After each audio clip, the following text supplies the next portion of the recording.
అరే నువ్వు అప్గ్రేడ్ అయ్యి వెళ్ళిపోయావు, కానీ నేను లో ప్యాకేజ్లోనే స్టక్ అయిపోయాను. నేను కూడా నీలా అప్గ్రేడ్ అవ్వాలంటే ఏం చేయాలో చెప్పురా. ఏం చేయాలో చెప్పు, ఏం చేయాలో చెప్పు. మన ఇయర్ అయినా గ్రాడ్యుయేషన్ అయిపోయింది, ఎంత ట్రై చేసినా ఐటీలో జాబ్ రావట్లేదన్నా. ఏం చేయాలి చెప్పు, ఏం చేయాలి చెప్పు, ఏం చేయాలి చెప్పు.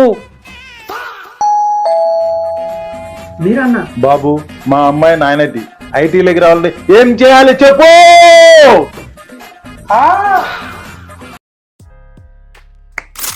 వీటన్నిటికీ వన్ స్టాప్ సొల్యూషన్ మన రియల్ టెక్ ఐటీ అకాడమీ. మన దగ్గర డాసికాప్స్ ట్రైనింగ్ ఉంది కదా. ఫ్రెషర్ అయినా నాన్ ఐటీ నుంచి ఐటీకి అప్గ్రేడ్ అవుదాం అనుకున్నా, లేదా ఐటీలో అప్గ్రేడ్ అవుదాం అనుకున్నా, డాసికాప్స్ అనేది ఒక బెస్ట్ కోర్స్. ఇవే కాకుండా ఫ్యూచర్ లో డిమాండ్ ఉన్న కోర్సెస్ లైక్ సాఫికో, private cloud with video and GenAI ఇలాంటి కోర్సెస్ మన రియల్ టెక్ ఐటీ అకాడమీలో నేర్పిస్తున్నాం. 100% జాబ్ గ్యారంటీ కూడా ఉంటుంది. ఇంకెందుకు ఆలోచిస్తున్నారు? వెంటనే మన real tech IT academy contact అవ్వండి.